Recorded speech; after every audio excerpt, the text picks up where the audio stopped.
ओम नमो भगवते वासुदेवाय। श्री कृष्णाय नमो नमः। हर हर महादेव। आप सभी का एक बार फिर से आप सभी को प्यार भरा नमस्कार।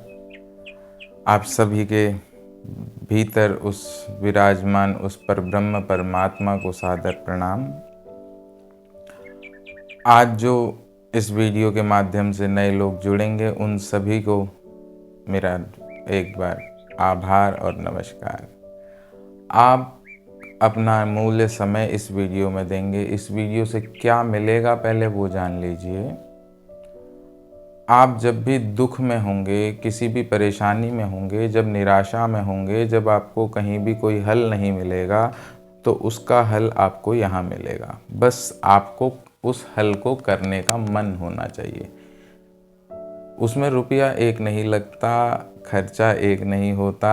आपके जीवन में जैसे आप चल रहे हैं, आपकी यात्रा में ही आपको सुख की प्राप्ति हो सकती है, जिसे अष्टावक्र जी ने राजा जनक को बोला था, कहीं जाना नहीं है, कुछ करना नहीं है, तू चाहे तो इसी क्षण आनंद का अनुभव ले सकता है।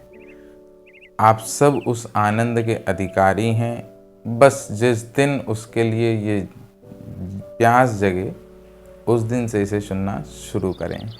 और अगर आपको पसंद आए तो चैनल को सब्सक्राइब करें। आगे अपने दोस्तों, मित्रगणों, बंधुओं, परिवार में इसे भेजें ताकि किसी को भी दुख के समय पे, निराशा के समय पे, हमें जीवन में ज़रूरत परमात्मा की भी, भगवान की भी कब पड़ती है। अगर हम बहुत सूक्ष्म में देखें, बहुत भीतर जाके देखें, कब पड़ती है। बाकी तो सब काम परमात्मा कर ही रहा है।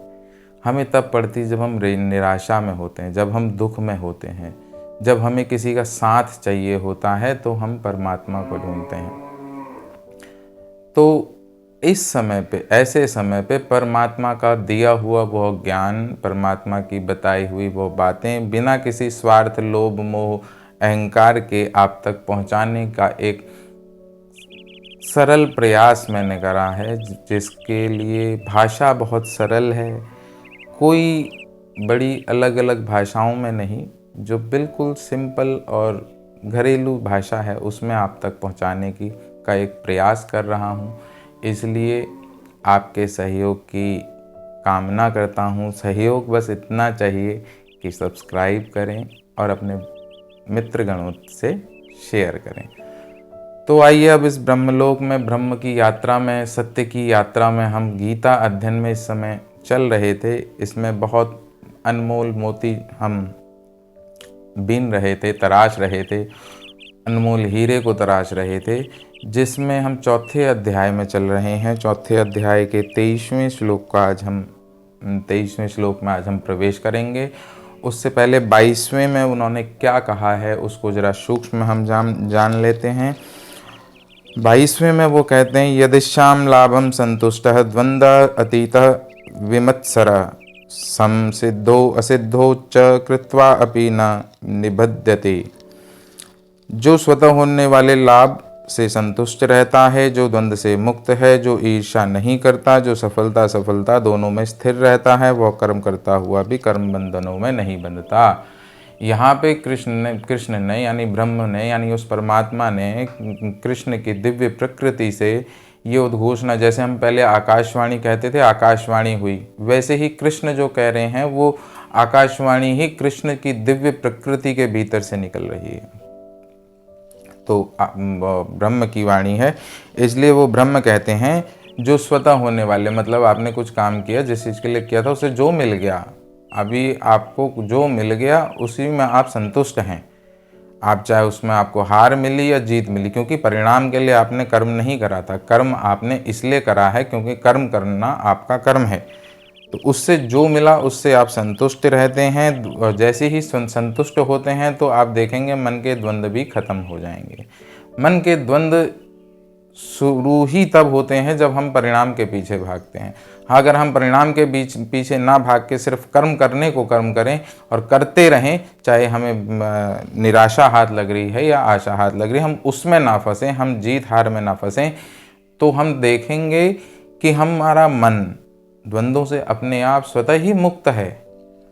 और उसके बाद एक चीज आती है भाव। भाव में हमारी ईर्ष्या अगर होती है, भाव में अगर ईर्ष्या है तो उसको हमें ख़त्म करना पड़ता है, क्योंकि ईर्ष्या भी वह किसी से नहीं करता। हमें जरा ईर्ष्या इसलिए आ जाती है कि हम सही कर रहे हैं, दूसरा गलत कर रहा है। नहीं, आपकी परीक्षा के लिए वो अपने जीवन को दांव पे लगा के आपके साथ गलत कर रहा है।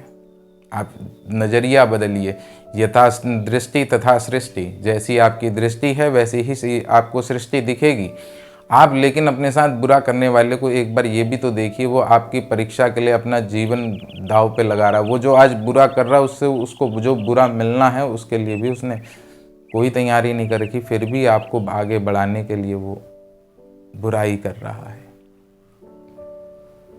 इससे ईर्ष्या का नाश होता है। मैं ये नहीं कह रहा उसकी बुराई का आप प्रत्युत्तर ना करें, आप शांत भाव से प्रत्युत्तर करें।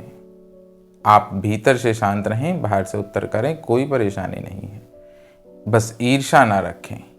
जैसे एक माँ अपने बच्चे को डांटती है, भीतर से प्रेम है, बाहर से उसको डांटती है, तो उस प्रकार आप क्रोध भी कर रहे हैं तो करें, किंतु भीतर कुछ ना रखें।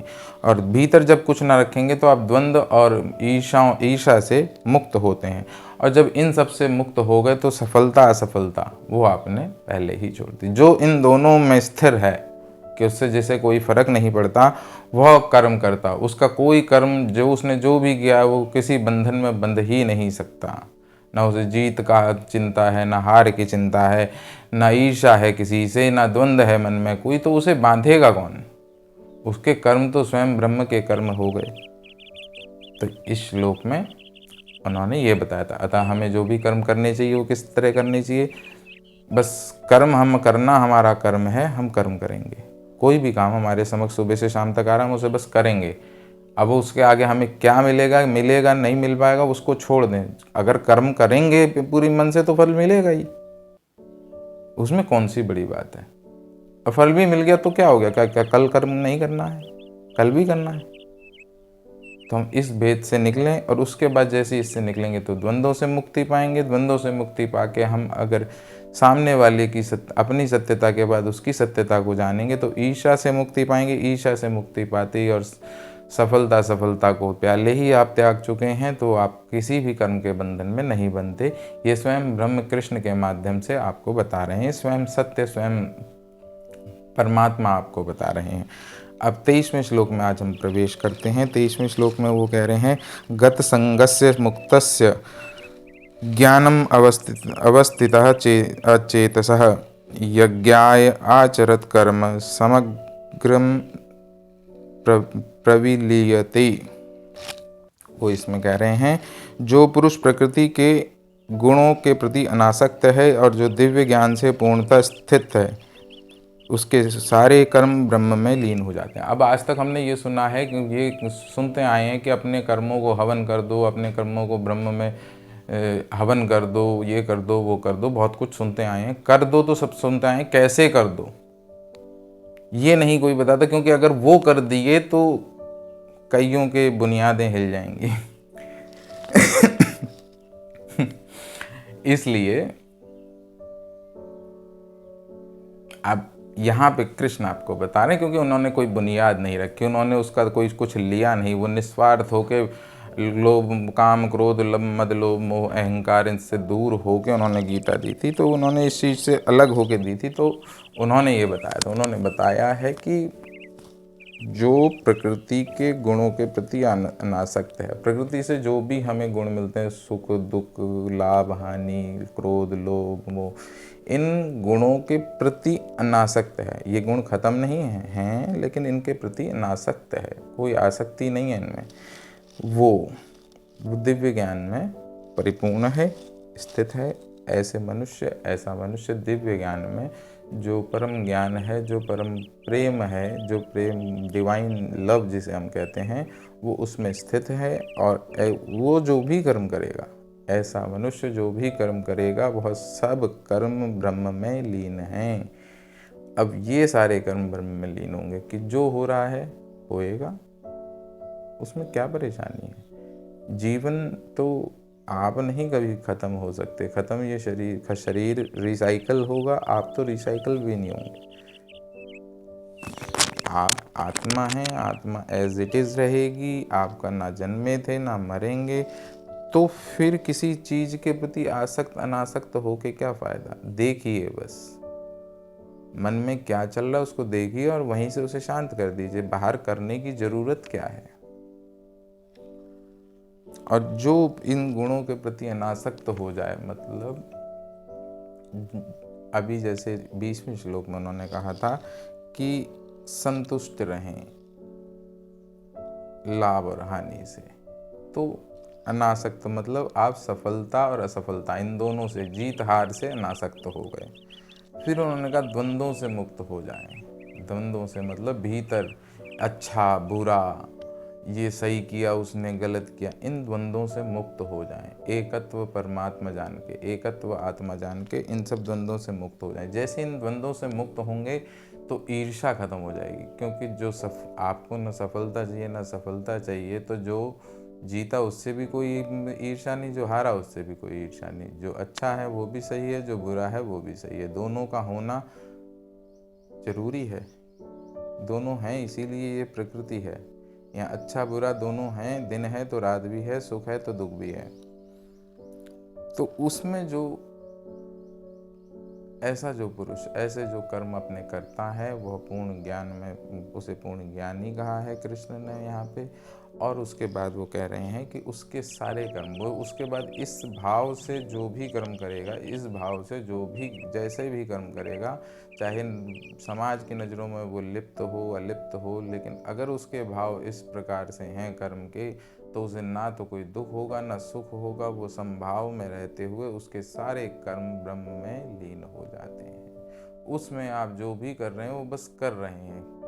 वो करना ही आपका प्रकृति के प्रति एक प्रेम है, और उसी प्रेम के नाते वो जो आपके जितने भी कर्म हैं वो कर्म ब्रह्म में लीन हो जाते हैं, और आप उनके बंधनों में नहीं बंध सकते। उससे आपको सुख और दुख की इस माया से मुक्ति मिलती है। इसको मुक्ति भी कहा है। 24वें श्लोक में प्रवेश हम कल करेंगे। आज के 23वें श्लोक के लिए इतना ही। इससे किसी के कोई भी प्रश्न हो तो डिस्क्रिप्शन में व्हाट्सएप नंबर और कॉन्टैक्ट नंबर है, आप कॉल भी कर सकते हैं, व्हाट्सएप भी कर सकते हैं। कोई रुपया नहीं, कोई पैसा नहीं, मित्र बन के आप अपना सवाल पूछ सकते हैं। कोई गुरु नहीं, कोई शिष्य नहीं, आप मित्र बन के अपना सवाल पूछ सकते हैं। डिस्क्रिप्शन में नंबर दिया हुआ है। आशा करता हूँ आपको ये 2